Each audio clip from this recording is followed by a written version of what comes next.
अखण्डमण्डलाकारं व्याप्तं येन चराचरं तत्त्वं दर्शितं येन तस्मै श्रीगुरुवे नमः।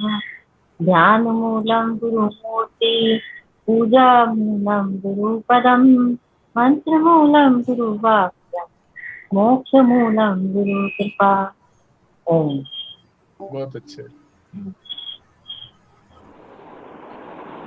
भगवान ने आसुरी संपत्ति बड़े विस्तार से बताई। पहले 3 श्लोकों में दैवी संपत्ति बता दी थी, उसके बाद अब तक आसुरी संपत्ति ही बताए जा रहे हैं।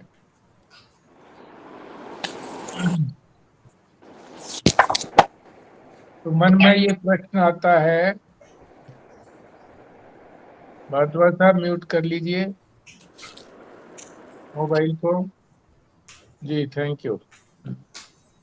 मन में प्रश्न आता है कि जैसे दैवी संपत्तियों में पहले श्लोक में ही प्रधान और गौण की बात आ गई थी कि 3 जो दैवी संपत्तियां हैं ये प्रधान है, बाकी गौण है। अगर उनको कर लिया, संपत्तियों को संग्रह कर लिया, तो बाकी अपने आप आ जाएंगी। इसी तरह से क्या इसमें भी कोई प्रधान और गौण है? तो भगवान ने उत्तर दिया कि हाँ, आसुरी संपत्तियां जो इतनी विस्तार से बताई हैं, उनमें से 3 जो हैं वो प्रधान आसुरी संपत्तियां हैं।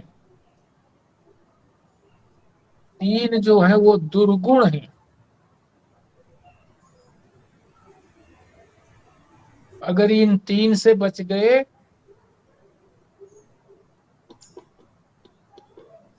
तो सारी असुरी संपत्तियों से बच जाएंगे। ये तीनों ही अनर्थ के मूल हैं। अनर्थ का मतलब है जो हम नहीं चाहते, और अर्थ का मतलब है जो हमारी चाहत की वस्तु है, अपना कल्याण चाहते हैं।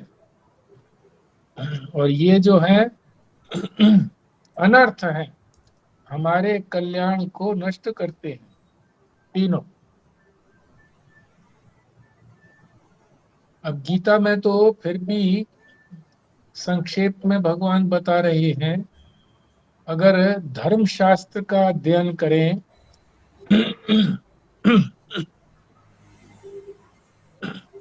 तो वहां तो बहुत ही विस्तार से बताई गई है, विधि और निषेध दोनों ही, दैवी संपत्तियां भी और आसुरी संपत्तियां भी। तो भगवान ने तो कृपा करके गीता के अंदर ही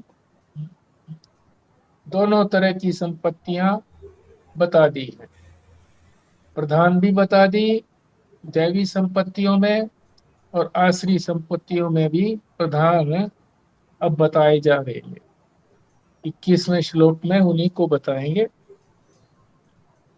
ये 3 ऐसे दोष हैं जिनसे नरकों की प्राप्ति कराते हैं। ये तीनों से बच गए तो नरक में जाने से बच गए। ये नरक के द्वार हैं 3। कौन से हैं इनको अभी समझते हैं हम 21वें श्लोक में। पहले पाठ करेंगे, फिर इसका शाब्दिक अर्थ समझ करके और बड़े विस्तार से इसको समझेंगे, ताकि हम इनको छोड़ सकें। त्रिविधम नरकस्य इदम द्वारम नाशनम आत्मनः कामः क्रोधः तथा लोभः तस्मात् एतत् त्रयम् त्यजेत। विमला जी।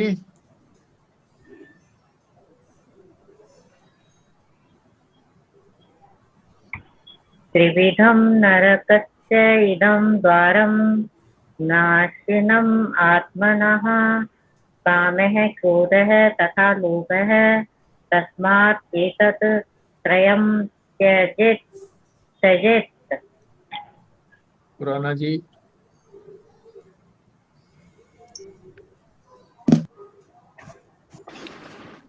त्रिविधम नरकस्य इदं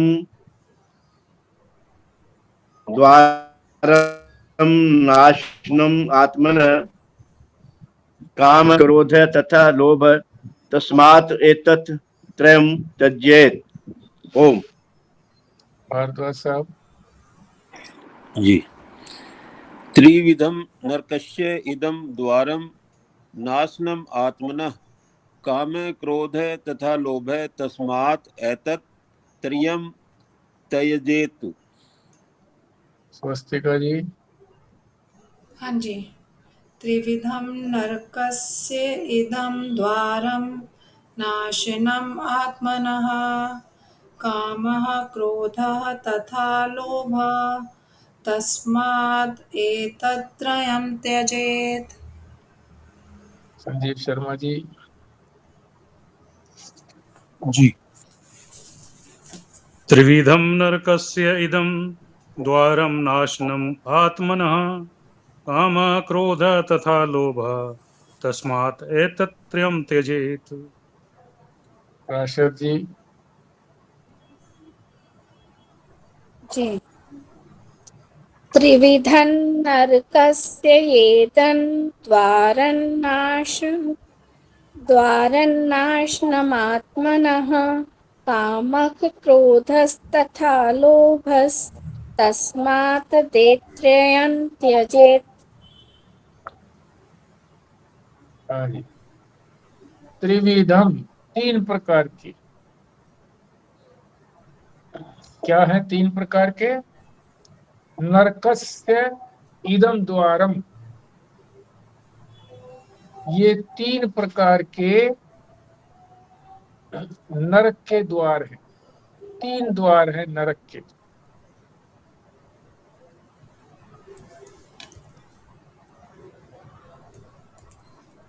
तो नरक में जाने से क्या होगा?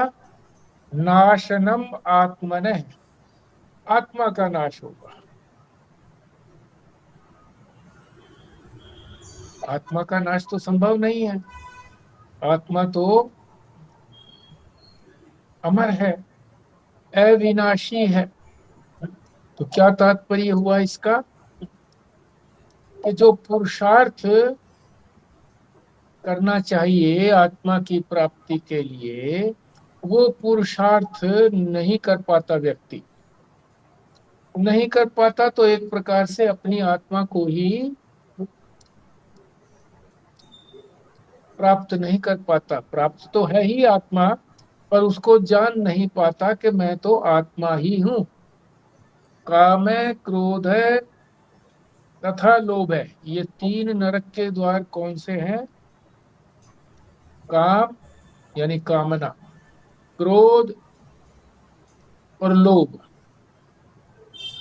तस्मात, इसलिए, एतत् त्रयम,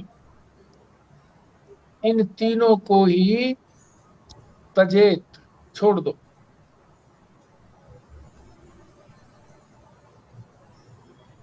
तो भगवान ने निश्चित तौर से बताया कि तीन भी नाम लिया कि तीन है, और फिर तीनों के नाम भी बता दिए। कई बार तीन कहने से ये स्पष्ट नहीं होता कि कौन से तीन द्वार हैं। संख्या भी बता दी और उनके नाम भी गिनवा दिए। तो इसका क्या मतलब हुआ कि यही है नरक के द्वार, इसके अतिरिक्त कोई और नरक का द्वार नहीं है। उदाहरण देकर कभी समझाया कि किसी ब्राह्मण को भोजन के लिए बुलाया, तो कहा आप आ जाइए,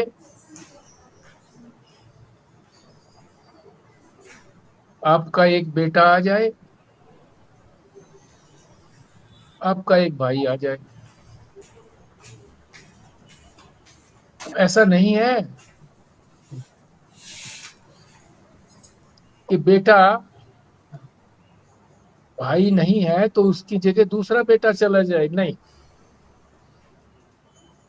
जिसके नाम बताए वही है निश्चित, तीन भी है और नाम भी बता दिया, काम, क्रोध और लोभ। नरक क्या है, किसको कहते हैं नरक? आत्मनः नाशम, नाशनम, ये द्वार जो है आत्मा का नाश करने वाले। मतलब इन द्वारों से कोई गया तो समझो अपनी आत्मा को ही आत्मा का ही नाश हो गया, आत्मा का ही सम्मान नहीं किया। इतनी बहुमूल्य वस्तु और उसकी तरफ कोई दृष्टि न डाले तो इसका अपमान है। आत्मा का नाश तो संभव है नहीं। तो क्या मतलब है? जो पुरुषार्थ करने के लिए मनुष्य जन्म मिला था वो पुरुषार्थ ही नष्ट हो गया। पुरुष अर्थ, अर्थ माने चाहत की वस्तु, जो फल चाहता है, पुरुष मनुष्य जो फल चाहता है वो फल ही नहीं मिलेगा। फल क्या चाहता है? परमानंद की प्राप्ति, वो नहीं मिलेगा।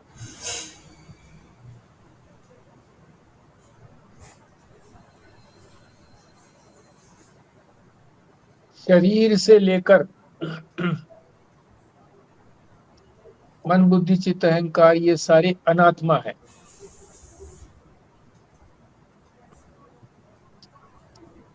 आत्मा केवल एक ही है, आत्मा के अतिरिक्त सब अनात्मा है। सारा संसार भी अनात्मा है और शरीर से लेकर के अहंकार पर्यंत ये भी अनात्मा है।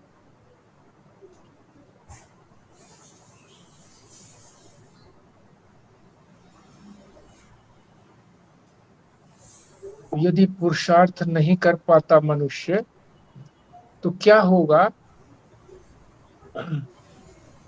कि वो जो सामर्थ्य है मनुष्य की वो किधर लगाएगा?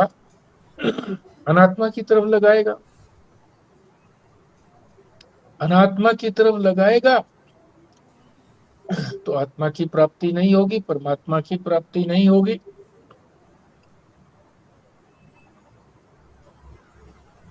और आत्मा जो है वो कहाँ हमको प्रतीत होती है? अहम प्रत्यय में, मैं जहां प्रकट हो रहा है वही आत्मा तक जाने का द्वार है।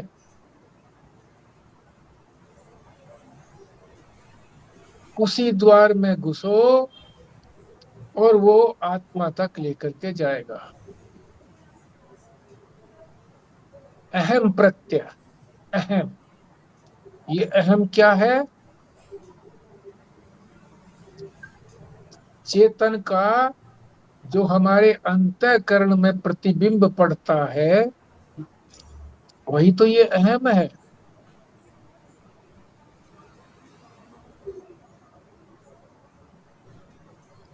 और ये आत्मा की जाति का है। आत्मा की जाति क्या है? सच्चिदानंद। तो जाति तो इसकी भी क्या है? सच्चिदानंद।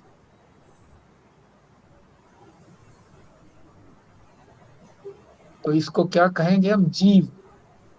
जीव की जाति भी वही है, यानी जीव का स्वरूप भी वही है, परमात्मा का स्वरूप भी वही है। इसीलिए तो जाति एक ही बताई दोनों की।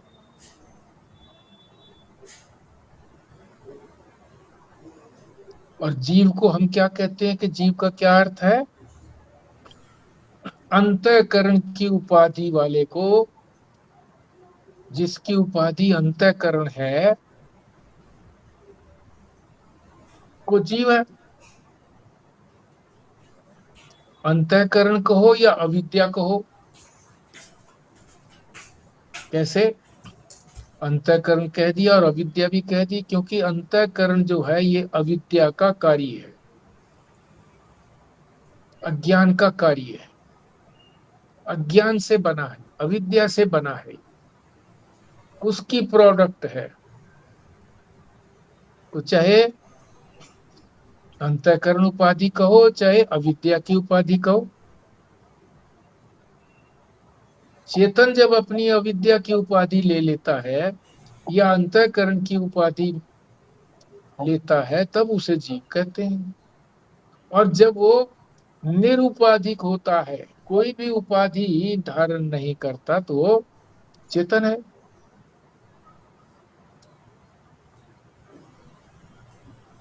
जब तक वो उपाधि धारण किए हुए है, चाहे अविद्या की हो चाहे अंतःकरण की हो, तो जीव कहलाता है। जब उसने ये अपनी उपाधि छोड़ दी तो चेतन है, वो परमात्मा है। तो हमने जब ये उपाधि धारण की हुई है, शरीर की, इंद्रियों की, मन बुद्धि आदि की, इसीलिए तो हमको जीव कहते हैं। हम अपने आप को जीव मानते हैं, अन्यथा तो हम भी चेतन ही हैं। अज्ञान के कारण हम अपने आप को जीव मानते हैं।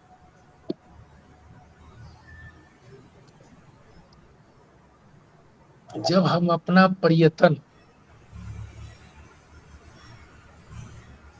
चेतन की तरफ लगाते हैं, आत्मा की तरफ प्रयत्न करते हैं, तो हमें परमात्मा की प्राप्ति होती है। जब अनात्मा की तरफ हम जाते हैं तब हमारा पुरुषार्थ व्यर्थ जाता है।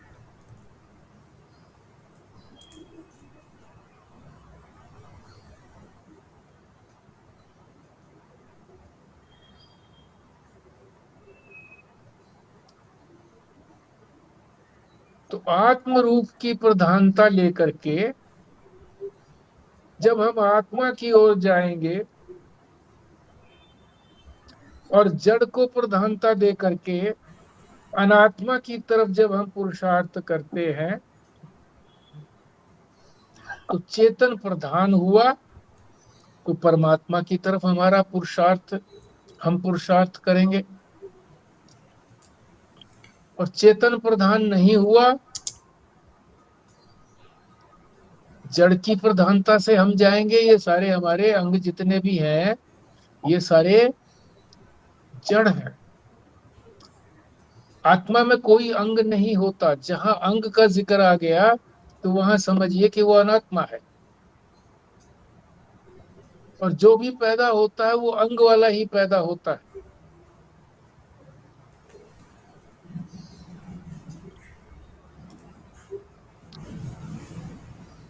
परमात्मा अनादि है, आत्मा अनादि है, उसका जन्म कभी होता नहीं, तो उसका कोई अंग नहीं है।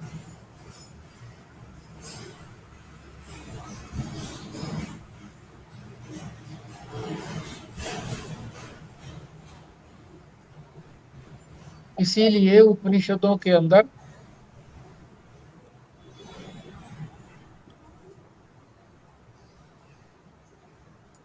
रथ की उपाधि से, रथ की का उदाहरण दे करके इसी बात को समझाया गया। क्या? आत्मा को क्या कहा गया? रथी।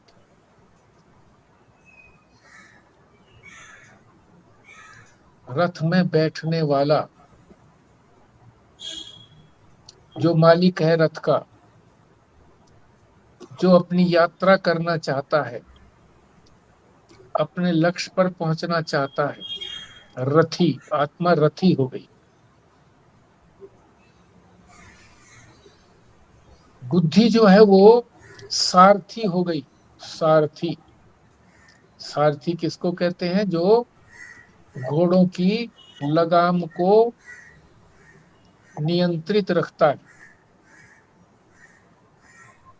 इंद्रियां हो गए घोड़े, शरीर हो गया रथ। अब नीचे से समझो इसको, नीचे से समझना और सरल पड़ेगा। कि रथ क्या है, हमारा शरीर, स्थूल शरीर। इंद्रियां क्या है, वो घोड़े हैं। इंद्रियां ही तो चलाती हैं हमारे शरीर को। हाथ पैर इंद्रियां चलाएंगी। आंखों को भी इंद्रियां, आंख भी इंद्रियां ही है, तो इंद्रियां ही देखेंगी, सुनेगी, चखेंगी। हाथ काम करेंगे, पैर चलेंगे, वाणी बोलेगी। जैसे रथ के अंदर घोड़े रथ को लेकर के जाते हैं, इसी तरह से हमारी इंद्रियां जो हैं इस शरीर रूपी रथ को लेकर के चलती है।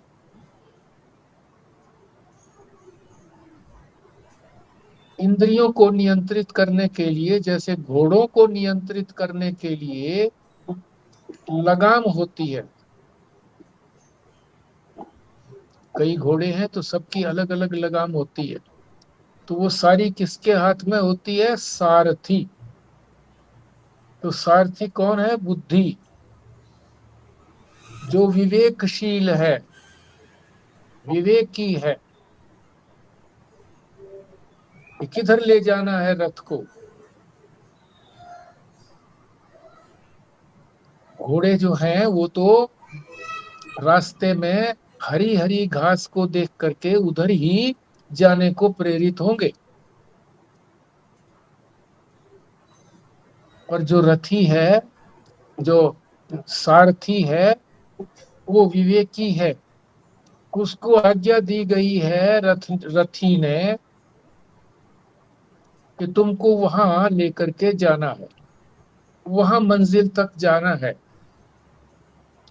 तो वो उसी के अनुसार घोड़ों को चलाता है,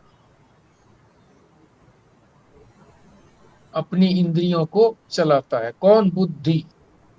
बुद्धि ही नियंत्रित करती है हमारी सारी इंद्रियों को, किधर जाना।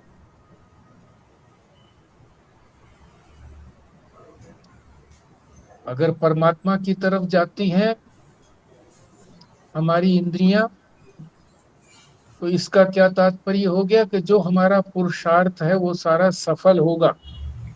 जो रथी ने कहा है, जीवात्मा है वो रथी।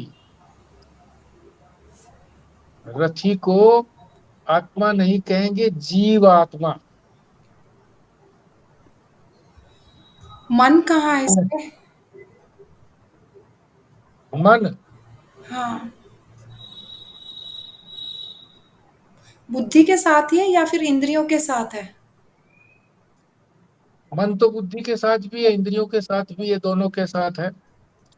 मन के बिना इंद्रियां भी नहीं काम करती, और मन ही जो है वो बताता है कि भाई रास्ता जो है वो ये भी रास्ता है, ये भी रास्ता है। मान लीजिए रास्ते में दो दो रास्ते फटते हैं, तो मन कहता है देखो दो रास्ते हैं, रास्ते दो बता देता है। अब कौन से रास्ते से जाना है वो मन बुद्धि को कहता है कि आप बताइए, आप विवेक कीजिए कौन से रास्ते से जाना ठीक है, उचित है। मन जो है वो उचित अनुचित को नहीं देखता, बुद्धि जो है वो उचित अनुचित को देखती है।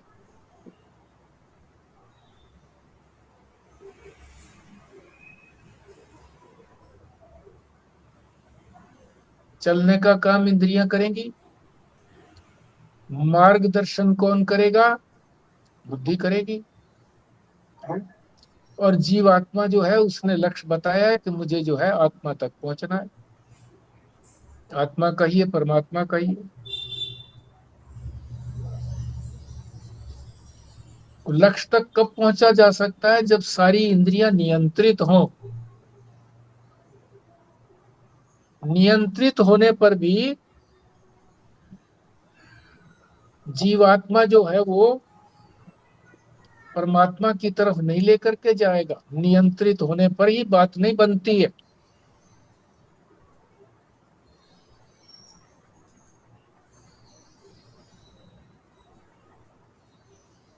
जब वो विवेक से, जीवात्मा विवेक से ये कहता है कि उधर चलना है, नियंत्रण तो कर लिया, सारी घोड़ों की जो लगाम है उनको अपने हाथ में लिए हुए है, घोड़े स्थिर हैं। अब वो किधर लेकर के जाना है ये वो बताएगा कि तुमको वहां उस लक्ष्य तक जाना है। तो केवल नियंत्रण से काम नहीं बनता कि वो ठीक है, बुद्धि जो है वो जिधर चाहेगी ले जाएगी, मगर बुद्धि कब काम करेगी?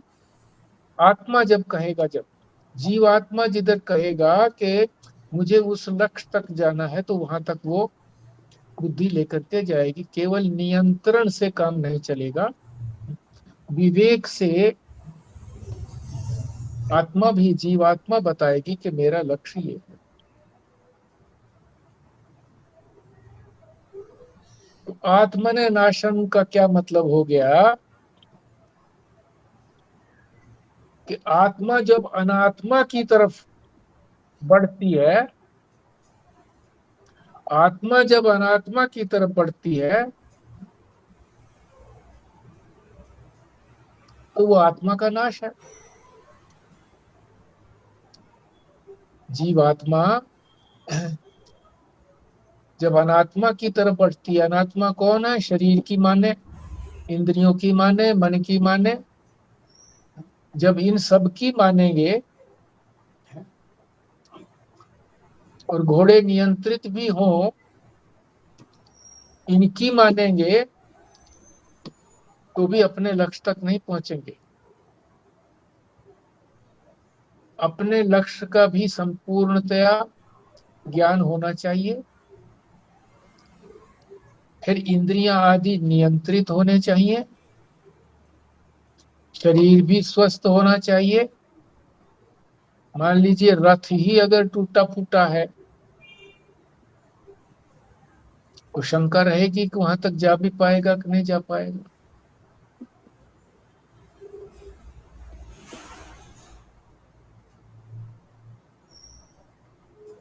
तो जीव जो है ये अनात्मा की तरफ क्यों जाता है?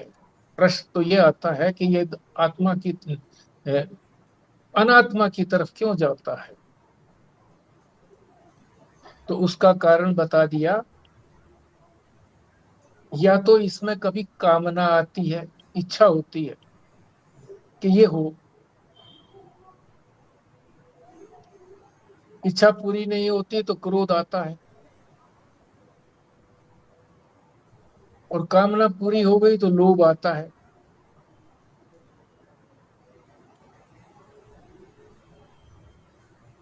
इसीलिए भगवान ने ये तीन जो है द्वार बताए हैं नरक के, कि क्यों प्रवृत्ति करता है जीव, क्योंकि कामना के कारण। मुख्य इसमें कामना है, और कामना हमेशा किसकी होती है? विषयों की कामना होती है।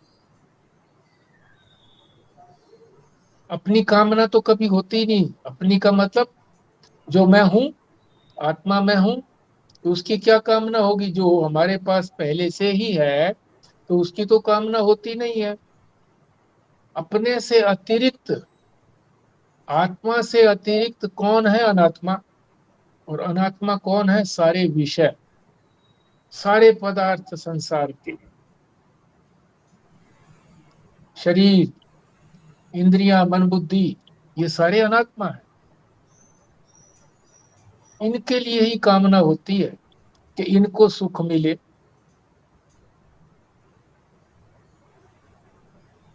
और जब कामना में रुकावट पड़ती है तो क्रोध आता है,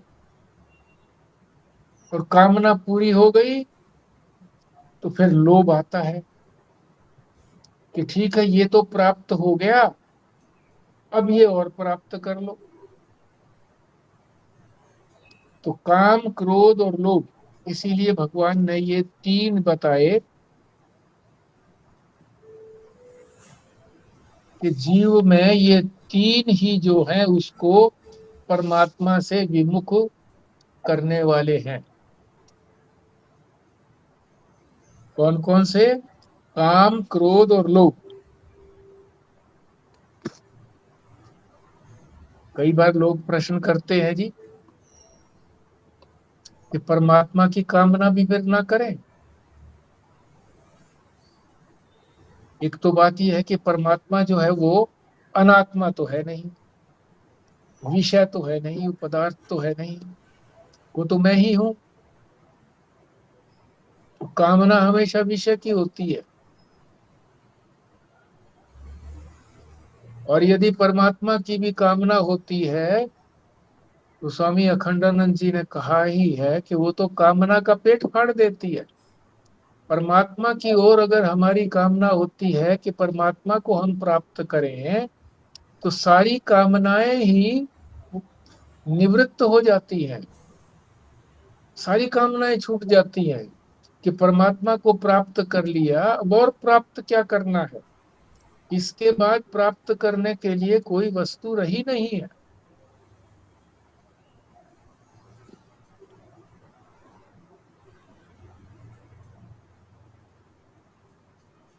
जैसे कामना कारण है नरक में ले जाने का, इसी तरह से क्रोध भी कारण है।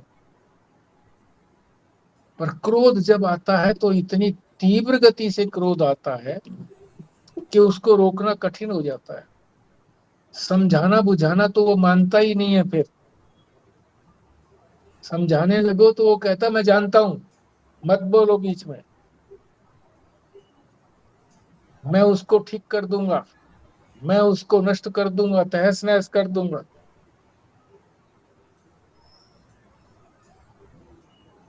तो क्रोध का वेग भी किधर होता है? अनात्मा की तरफ ही होता है। क्योंकि अनात्मा की प्राप्ति में ही जब रोड़ा अटकता है तो तभी तो क्रोध आता है। और वो क्रोध जो है जड़ पर भी हो सकता है,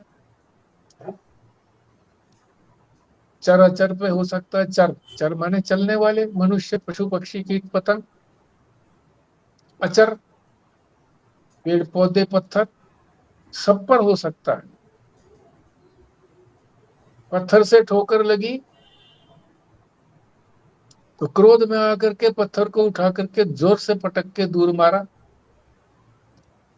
बच्चे को भी हम इसी तरह से, जब ठोकर लग के गिरता है तो चाहे उस पत्थर की ठोकर ना भी लगी हो तो किसी भी पत्थर को उठा करके कहता लो, रो मत, हमने इसको मार दिया। उठा करके जोर से मारते हैं, बच्चा शांत हो जाता है।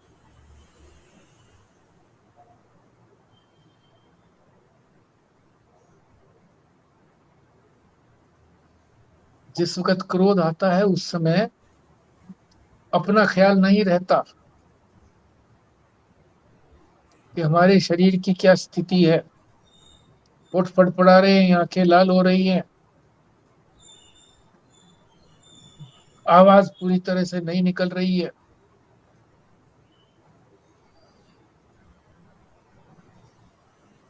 तीसरी चीज भगवान ने बताई, लोभ।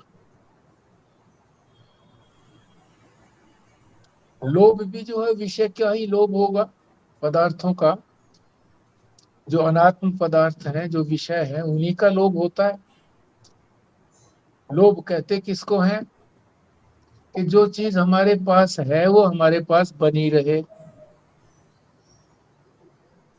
हमारे पास से कभी हटे नहीं, और जो है हमारे पास उसका किसी सत्कार्य में उपयोग ना हो।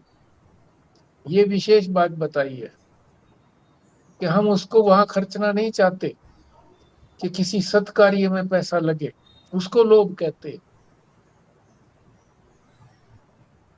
अपने पर तो खर्च नहीं करते हम, ठीक है, अपने पर नहीं खर्च करते, पर कोई सत्कार्य है वहां नहीं खर्च करना चाहते। महात्मा को देना नहीं चाहते, पंडित को देना नहीं चाहते, देते हैं हाथ सुकेड़ के देते हैं। दूसरों के कल्याण के लिए हाथ सुकेड़ करके देते हैं, दूसरे की कलम देख करके देते हैं कि इतना उसने दिया है तो मैं उससे ज्यादा क्यों दूं, सामर्थ्य होते हुए भी। सत्कार्य में व्यय ना हो, और चाहे रेड हो जाए, धन इकट्ठा हो गया, रेड हो जाए, इतना धन कहां से आया, उसका हिसाब किताब ना दे पाए, जेल चले जाए, पर छोड़ना नहीं, उसको लोभ कहते हैं। तो इतना तीनों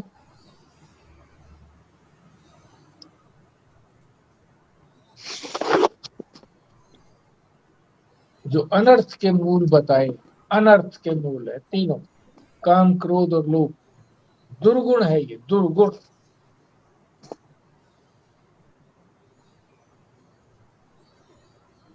इसलिए तस्मात, तस्मात का अर्थ है इसलिए, ये नरक के द्वार हैं, जीवात्मा का नाश करने वाले हैं। एतत्त्रयम्, इसलिए इन तीनों को त्यजेत, छोड़ दो।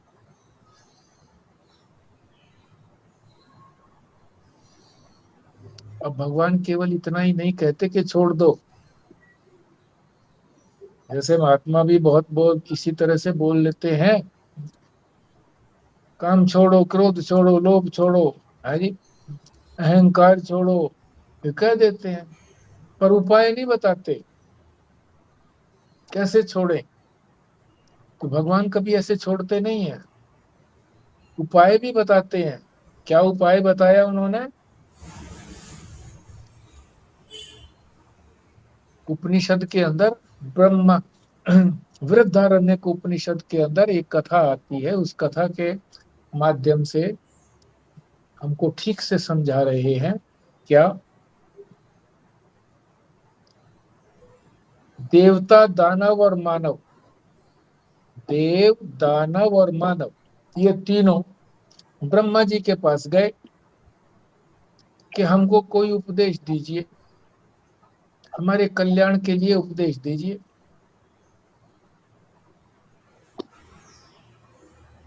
ब्रह्मा जी ने विचार किया कि तीनों का स्वभाव तो अलग अलग है, अलग अलग तरह के अधिकारी हैं, योग्यता इनकी अलग अलग है। अगर इनको अलग अलग उपाय बताया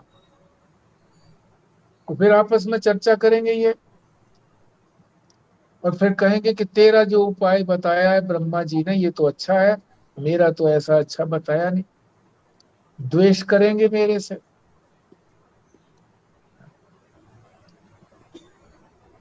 मनुष्यों में भी यही प्रकृति होती है कि तुमको क्या उपदेश दिया, तुमको क्या उपदेश दिया। इसीलिए महात्मा लोग कहते हैं कि किसी को बताओ मत कोई उपदेश दिया हुआ, क्योंकि प्राय मन में आ जाता है कि तेरे को तो उपदेश अच्छा दिया, तेरे को तो छोटा दिया उपदेश, मेरे को तो इतना लंबा दिया, तेरा तो सरल है, मेरा तो कठिन है। तो उन्होंने क्या किया,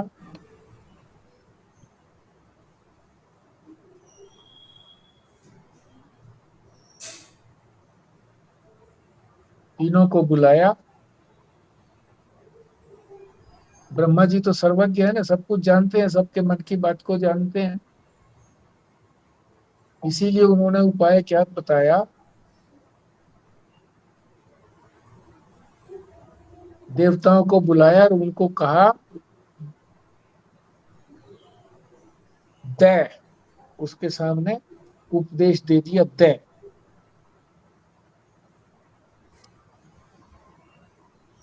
फिर दानवों को बुलाया, उनको भी दे दिया। फिर मानव को बुलाया, मनुष्य को, उसको भी दे दिया। अब ब्रह्मा जी ने उपदेश तो दे दिया, पर गुरु ये भी निश्चित करता है कि इनको मेरा उपदेश समझ में आया कि नहीं आया। ठीक से समझे होंगे तभी तो इसको अपनाएंगे, ठीक से अगर कोई किसी को उपदेश दे दिया जाता है, नाम दे दिया जाता है और उसका अर्थ नहीं जानता हो, तो केवल उच्चारण से बात नहीं बनती, अर्थ भी साथ साथ मन में आता रहना चाहिए। तो उन्होंने इसी की जांच करने के लिए बुलाया, देवताओं को पहले बुलाया, पूछा कि जो तुम्हें उपदेश मिला है उसका क्या अर्थ है, समझे क्या? उन्होंने कहा, जी हम देवता जो लोग हैं हम बहुत भोगी हैं, भोग के लिए ही तो हम यहाँ स्वर्ग में आए हैं, सुख का भोग करने के लिए। तो आपने इसीलिए कहा है कि अपनी इंद्रियों का दमन करो।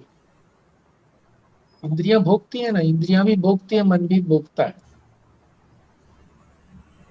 इनका दमन करो, यानी इनको कंट्रोल करो। दय मायने दमन, तो उन्होंने दय का अर्थ लगाया दमन। इंद्रियों को, मन को भोगों की तरफ मत जाने दो। ब्रह्मा जी ने कहा, हाँ ठीक, ठीक समझ गए। फिर असुरों को बुलाया, असुर कहो दानव कहो एक ही बात है, कि तुम उपदेश का क्या मतलब समझे? उन्होंने कहा, जी हम बहुत क्रूर हैं, अत्याचारी हैं, इसलिए आपने कहा क्रूरता छोड़ो, दया करो। तो आप लोगों ने, आपने जो हमें दया का उपदेश दिया है, इससे तात्पर्य ये है दया करने का आपने उपदेश दिया। ब्रह्मा जी ने कहा, ठीक है, तुम लोग भी ठीक समझे। फिर मनुष्य को बुलाया कि तुमने हमारे उपदेश का क्या अर्थ समझा?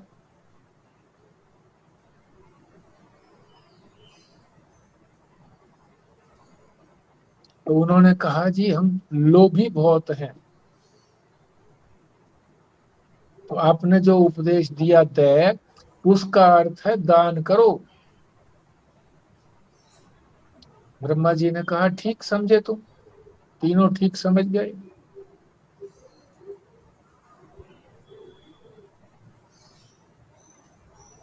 इस कथा के अंत में आचार्य शंकराचार्य कहते हैं कि चाहे कथा के अंदर देव, दानव और मानव, इनका नाम लिया है, ये तीनों जातियां हैं। एक भोग प्रधान है देव, और क्रोध प्रधान कौन है? दानव। और लोभ प्रधान कौन है? मानव, मनुष्य।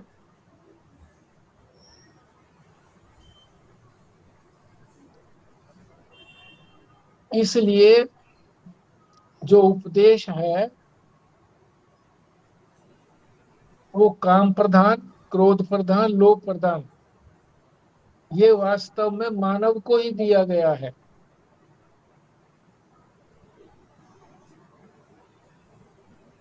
क्यों? कि मनुष्य ही जो है वो शास्त्र का अधिकारी है,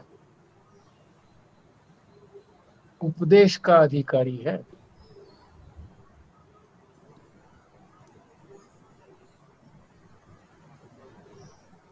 क्योंकि मनुष्य को ही पुरुषार्थ भूमि मिली है, पुरुषार्थ करने का ये योनि मिली है। देवता लोग पुरुषार्थ नहीं कर सकते, दानव तो इधर आते ही नहीं है, अत्याचारी जो असुर लोग हैं वो तो भगवान को मानते ही नहीं है, शास्त्र को मानते ही नहीं है। तो मनुष्यों के लिए ही ये धर्म का उपदेश दिया गया है।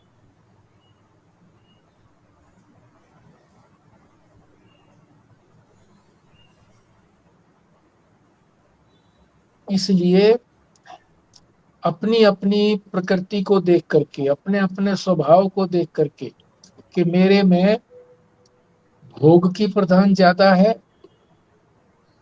या लोभ की प्रधानता ज्यादा है या क्रोध की प्रधानता ज्यादा है, उस पर अधिक नियंत्रण रखें। लोभ की प्रधानता है तो दान के द्वारा उससे उलट उसको दूर करने के लिए उपाय बता दिया, दान। दान करो। काम की प्रधानता है यानी कामना की प्रधानता है,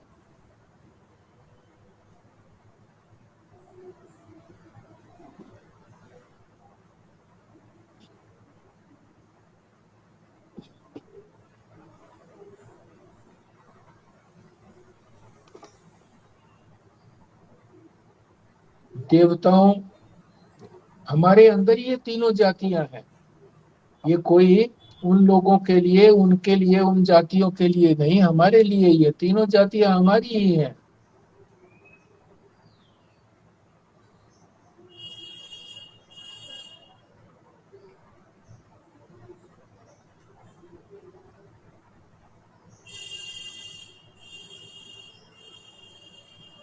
अगर हमारे में लोभ की प्रधानता है तो दान करिए,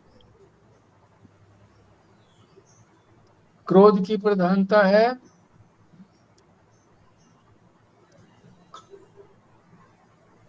तो दमन करिए, रोकिए। दमन नहीं, क्रोध की प्रधानता है, दया की, दया का भाव लेकर के आए, दया का भाव। क्रोध के लिए दया का भाव। भोगने की इच्छा है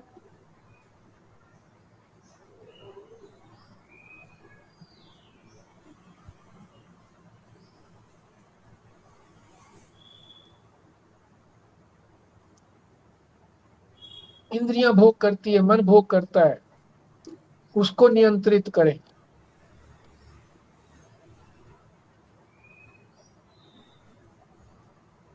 लोभ की प्रधानता है तो दान करें।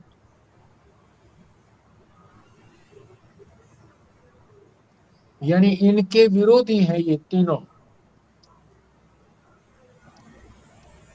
दान, दया और दमन।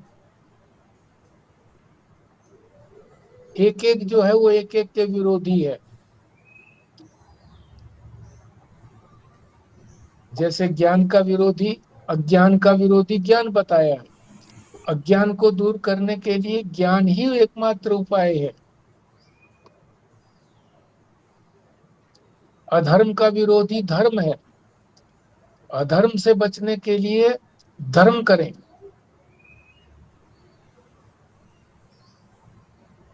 इसीलिए भगवान ने कहा है एतत् त्रयम्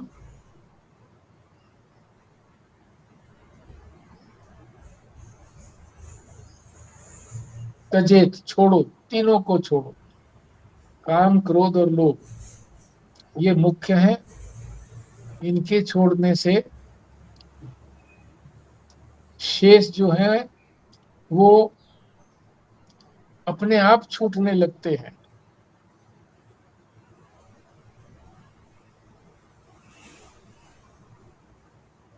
आचार्य शंकर ने भाष्य करते हुए, आचार्य शंकर ने गीता का भाष्य किया है और कईयों ने भाष्य किया है। तो आचार्य शंकर ने एक सूक्ष्म बात भी बताते हैं कि इन तीनों का मूल कारण तो अज्ञान है। मुख्य कारण तो तीनों का अज्ञान है। अज्ञान के कारण ही ये तीनों उत्पन्न होते हैं। अज्ञान किसका? परमात्मा का अज्ञान। परमात्मा को न जानने के कारण ही हम शरीर के भोगों को अपना भोग समझ लेते हैं। शरीर के साथ जुड़ जाते हैं, शरीर को अपना मैं मान लेते हैं। तो मैं मान लिया तो इसका जो भोग है वो अपना भोग हो गया। इसको सुख मिल रहा है तो मुझे भी सुख मिल रहा है।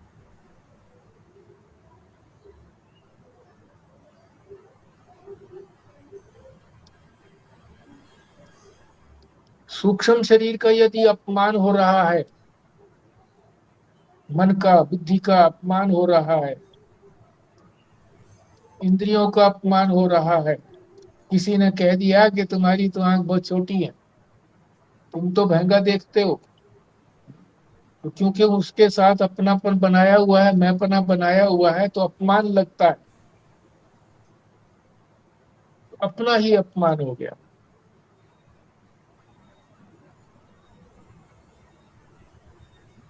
क्रोध आता है, फिर अपमान आता है तो क्रोध होता है। शरीर की ही जरूरतें होती हैं तो वो जरूरतें अपनी लगती हैं, इसीलिए लोभ करते हैं। शरीर की जरूरत है, भोजन चाहिए, तो भोजन का संग्रह करेंगे, इतना संग्रह करेंगे कि वर्ष भर तो कम से कम चलता रहे।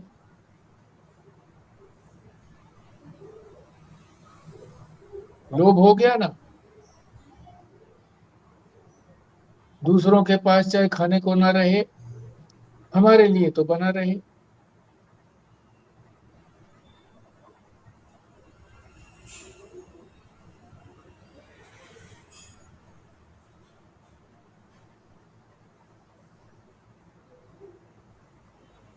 शरीर की आवश्यकताओं के लिए शरीर चाहता है भोग, शरीर तो काम करना नहीं चाहता, आराम से रहना चाहता है।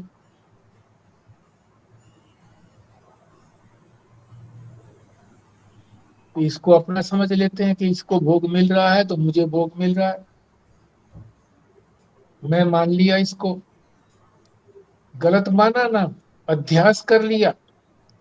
अध्यास का अर्थ है मैं मानना, गलत चीज को मैं मानना, इसको मैं मान लिया तो ये अध्यास हो गया। और वास्तव में आत्मा तो किसी के साथ जुड़ता नहीं है, किसी अन्य को मैं मानता नहीं है, ना मैं मानता ना मेरा मानता। जब हम मैं मान लेते हैं किसी को, तो दूसरा भी जुड़ जाता है, संबंध भी हो जाता है उसके साथ। शरीर को मैं माना तो शरीर के संबंधी हो गए, शरीर को मैं मानना छोड़ दिया तो संबंध सब समाप्त। जब शरीर में अहंकार नहीं रहता, यानी अंतःकरण जब शरीर को छोड़ देता है, उसी में तो है अहंकार, मैंपना।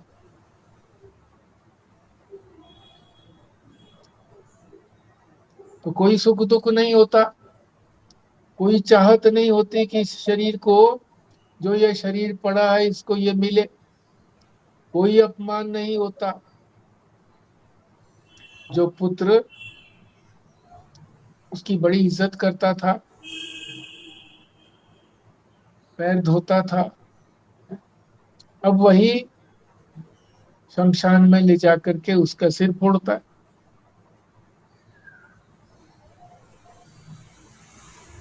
तो ये मैं मानना, अहंकार जो है, जहां हम अहंकार स्थापित कर देते हैं, वहीं हम आत्मा से अलग हो जाते हैं।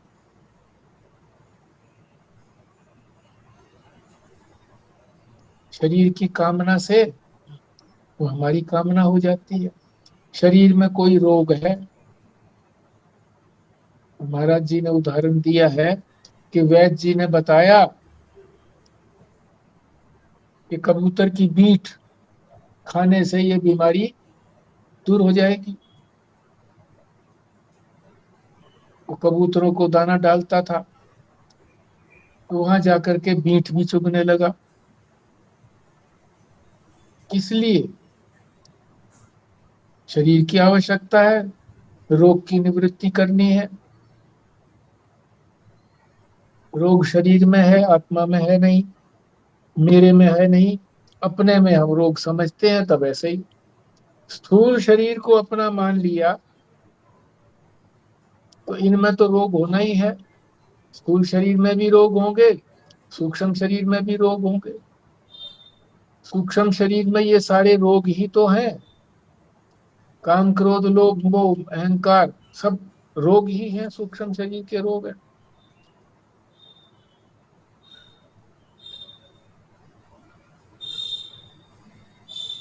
जब स्थूल सूक्ष्म शरीर को अपना मैं मानना बंद कर दिया, तब उसके लिए फिर हमारे लिए हम कोई भी प्रवृत्ति नहीं करते, उसके लिए शांत रहते हैं।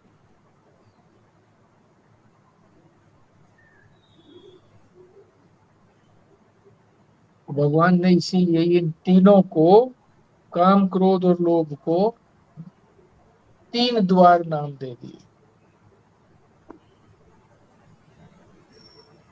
तीनों का कारण क्या है? 3 द्वार तो ये अलग अलग हैं, पर इन सब का एक द्वार, महाद्वार क्या है? अज्ञान।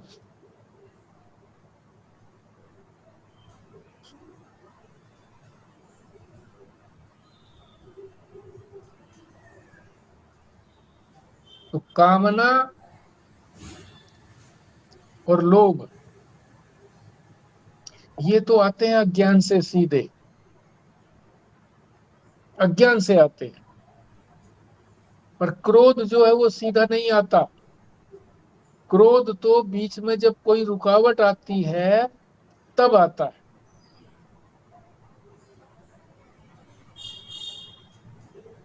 क्रोध सीधा अज्ञान से नहीं आता। अज्ञान बीच में जब रुकावट आती है तब क्रोध आता है। इसलिए प्रमुखता किस बात की रही कि काम और लोभ इन दोनों को कम करो। पूरी तरह से तो नहीं छोड़ा जा सकता, क्योंकि पूरी तरह से तभी छूट पाएंगे ये जब हमको ज्ञान हो जाएगा, क्योंकि ये अज्ञान से उत्पन्न हुए हैं। तो अज्ञान की निवृत्ति ज्ञान से होगी। तो पूरी तरह से तो नहीं नष्ट कर पाते, नियंत्रण कर पाते, फिर भी काम और क्रोध यानी कामना को, इच्छा को और लोभ को अगर हम छोड़ दें, कम कर दें, तो क्रोध की मात्रा भी कम हो जाएगी।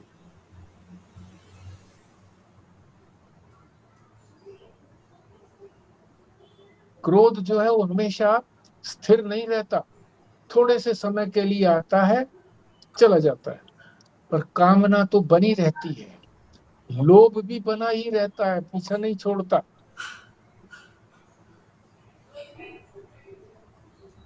इसलिए समूल नष्ट करने के लिए तो अज्ञान की निवृत्ति ही चाहिए।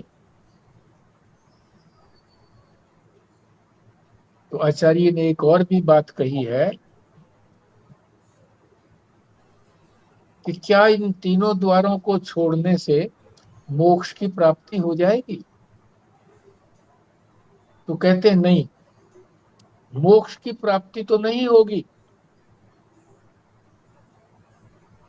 पर ये तो त्याग की स्तुति है, त्याग की स्तुति।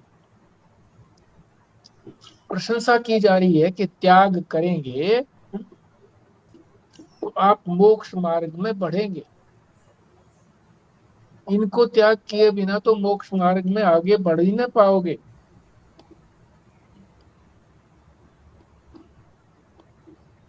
अज्ञान निवृत्ति ही मुख्य है, पर अज्ञान निवृत्ति तो दूर है। उससे पहले ये हम पुरुषार्थ से इनको कम कर सकते हैं, निवृत्त कर सकते हैं। इसीलिए भगवान ने, आचार्य शंकर कहते हैं कि भगवान का दृष्टिकोण ये है कि इन तीनों को नरक का द्वार बता करके इस नरक के द्वार में प्रवेश ना करें। नरक के द्वार में प्रवेश नहीं करेंगे तो फिर किधर जाएंगे? परमात्मा की तरफ जाएंगे। अज्ञान की निवृत्ति के लिए श्रवण मनन निध्यासन आदि करेंगे और फिर मोक्ष की प्राप्ति संभव होगी। इन तीनों के त्याग के किए बिना एकाग्रता बनेगी नहीं, विषयों की तरफ हमारी दृष्टि भागती रहेगी, कामना करते रहेंगे, लोभ में भी फंसे रहेंगे, और कामना पूरी नहीं होगी तो क्रोध भी आता रहेगा। एकाग्रता के लिए इन तीनों को छोड़ना है, इसीलिए इनको नरक का द्वार बताया है, प्रमुख द्वार बताए हैं। तीनों ही द्वार हैं। इन तीनों को यदि छोड़ दिया तो बाकी जो है वो सहजता से छूट जाते। 21वें श्लोक का यही सार है कि जैसे 3 मुख्य दैवी संपत्तियां बताई थी जिनको अपनाने को कहा गया था, कि उनको अपनाने के बाद शेष जो दैवी संपत्तियां हैं वो सहजता से हमारे अंदर संग्रह हो सकती हैं। इसी तरह से 3 जो है वो प्रमुख आसुरी संपत्तियां हैं जिनको छोड़ने से हम परमात्मा के मार्ग में तीव्रता से आगे बढ़ सकते हैं, एकाग्रता होकर के श्रवण मनन करते हुए अपने लक्ष्य को प्राप्त कर सकते हैं।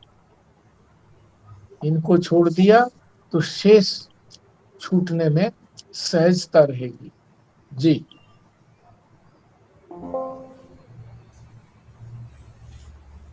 तो समय तो हो गया है जी। बाकी किसी की शंका है तो उस शंका को संजो करके रखिए, चाहे लिख करके रखिए, चाहे वैसे याद रखिए। तो कल आप अपनी शंकाएं बताएंगे। अब तो इसी को पूर्णाहुति करते हैं, यहीं पर हम विश्राम लेते हैं।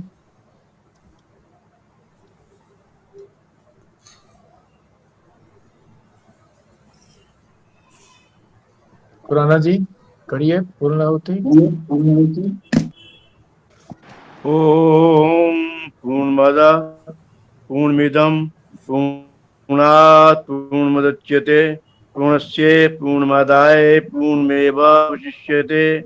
ओम शांति शांति शांति। नारायण।